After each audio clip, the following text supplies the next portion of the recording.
Hi, everybody. I want to talk to you today about how we can preserve our stories for future generations. And so, for example, I'm coming to you today. I'm actually recording this episode on Zoom, which, you can get a free account for Zoom and do the same thing that I'm doing, because this is only going to last maybe 10 minutes or less, which is what my sweet spot is. I like recording things that are about 10 minutes or less, usually. Sometimes I have to go longer, depending on what the content is.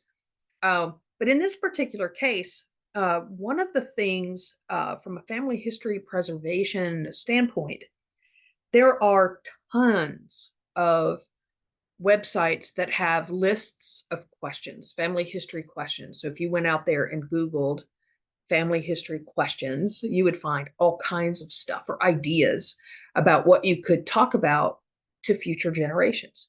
Because I personally consider this to be um, a letter, if you will, a recorded letter of some kind that I am recording for future generations. I'm not even going to know. I don't even know who they are. I'll be long gone. um, but they may find my YouTube channel. They may eventually find my podcast on this subject. And I want them to know me. I want them to know my family in a way that governmental records just will not do. Okay. So when we are doing our family history research, we can find all kinds of things like birth records, birth certificates, marriage certificates, death certificates, all that kind of lovely stuff. But it's another thing entirely to run across something that is way more personal, that is a letter that's been written or a diary that's been written. And so now in our age of technology, we have the ability to do things that no other generations have been able to do. We can photo document ourselves ad nauseum. We can, video record ourselves ad nauseum. We can record ourselves just talking, you know, in so many easy ways now that it's important for us to actually think about, okay, so what else do we want to leave behind besides a birth date, marriage date, a death date, you know, because there's so much more to us.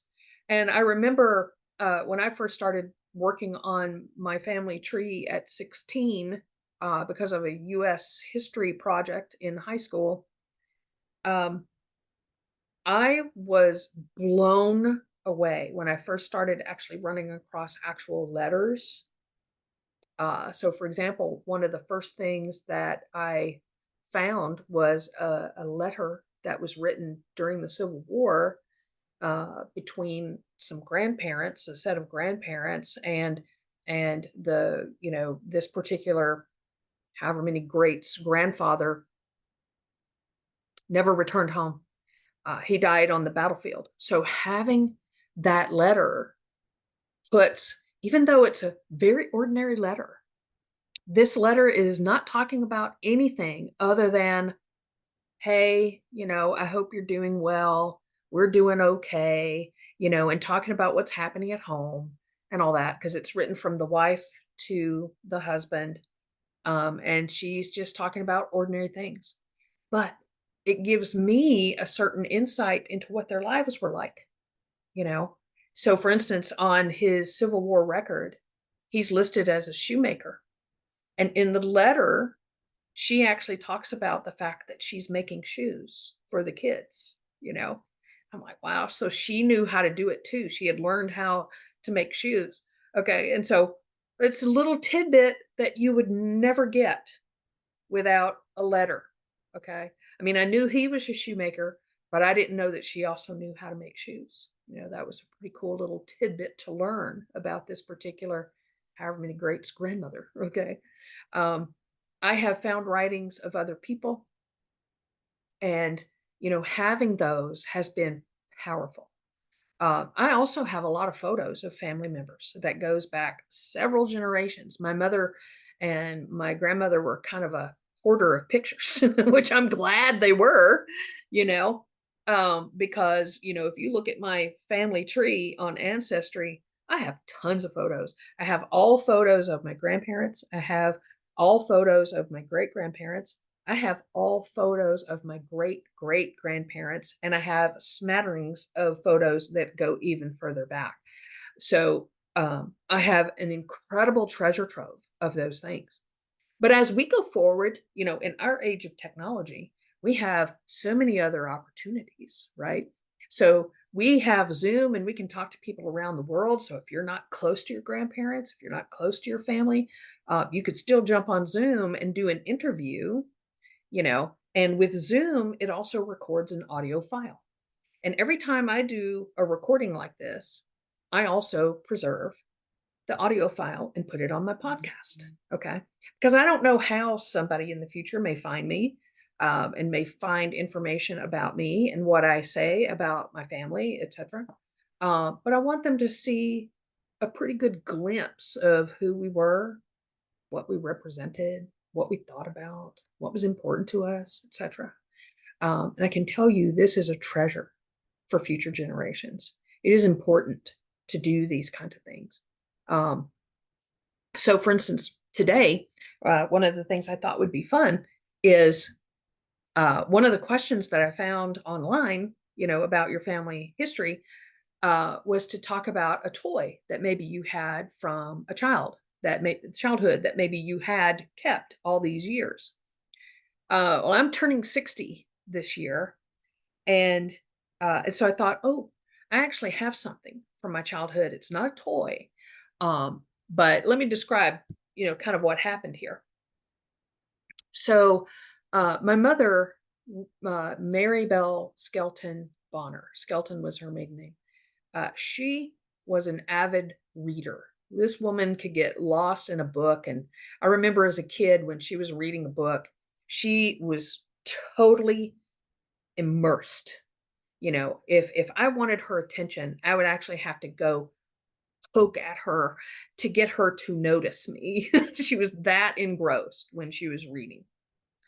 And so she got me early into reading as well. By the time I went to kindergarten, I could already read pretty well.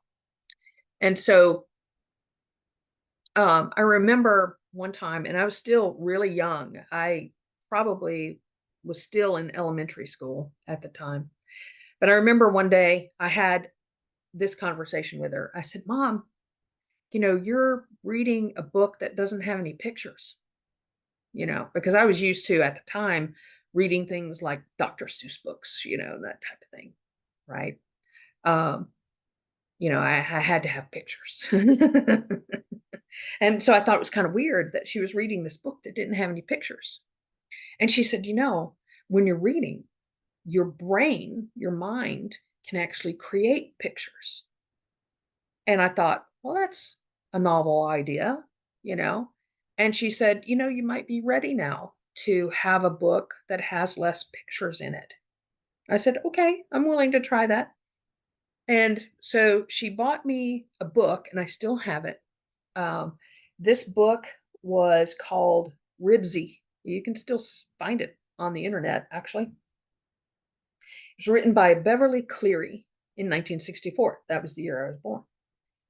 It's illustrated by Louis Darling, and so it has some illustrations in it, some black and white illustrations, but no pictures at all. And as far as like colored photographs or anything like that, it's just illustrations that are hand drawn. And this is a book about a dog that gets lost and his odyssey in how he gets back to his family, his people.